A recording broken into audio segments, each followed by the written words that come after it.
ایک سوال یہ ہے کہ داڑھی وہ کتنی مقدار میں رکھنا ضروری ہے؟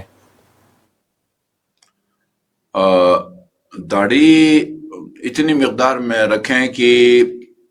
یہ نہ کہا جا سکے کہ اس نے داڑھی منڈائی ہے۔ مثلا اگر کوئی زیرو مشین پھیرتا ہے تو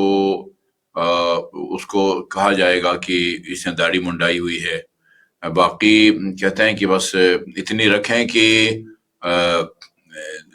دیکھنے والا محسوس کرے کہ اس نے داڑھی رکھی ہے، بس اتنی جو ہے نا وہ کافی ہے۔ اچھا، اگر دوسرا سوال ہمارے پاس آیا ہے، اور وہ کافی پریکٹیکل سوال اس لیے بھی ہے کیونکہ جب افراد نکلتے تو فیلڈ میں تو ہر طرح کے ڈاکٹر ہوتے ہیں، تو سوال یہ ہے کہ کیا نامحرم ڈاکٹر سے علاج کروا سکتے ہیں اور کن صورتوں میں ان سے علاج کروایا جا سکتا ہے؟ دیکھیں جی، عام حالات میں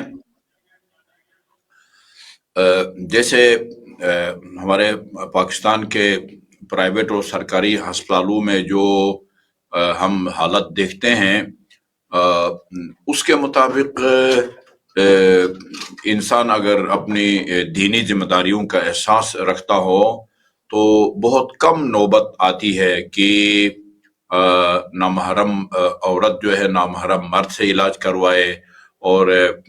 جو نامحرم مرد ہے وہ نامحرم عورت سے علاج کروائے،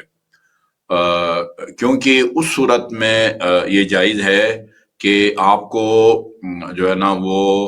مثلا خاتون ہے تو وہ خاتون ڈاکٹر نہ ملے، مرد ہے تو مرد ڈاکٹر نہ ملے۔ تقریباً ہر ہسپتال میں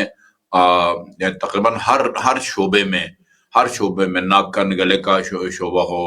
یعنی جوڑ اور ہڈی کا ہو، میڈیکل کا ہو، سرجری کا ہو، تقریباً وہ مرد ڈاکٹر بھی ہوتے ہیں اور خاتون ڈاکٹر بھی جو وہ ہوتے ہیں۔ اگر ایک بیماری ہے کہ خاتون کوئی بیماری ہے اور اس کا جو ماہر ہے وہ عورتوں میں نہیں ملتا، صرف مرد ہی اس کے وہ ہیں، یا ایک مرد کو بیماری ہے، اس بیماری کا جو ماہر ہے یا اسپیشلسٹ یا کنسلٹنٹ وہ صرف خاتون ہے، ایسی صورت میں نامحرم مرد نامحرم عورت سے اور نامحرم عورت نامحرم مرد سے علاج کرا سکتے ہیں۔ ورنہ اگر ان کو یعنی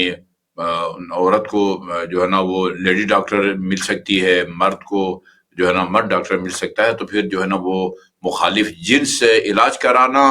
ایسا علاج کہ جس کے لیے اس کو اس کے بدن کو ہاتھ لگانا پڑتا ہے، جسم کے ایسے حصوں کو دیکھنا پڑتا ہے جن کو عام حالات میں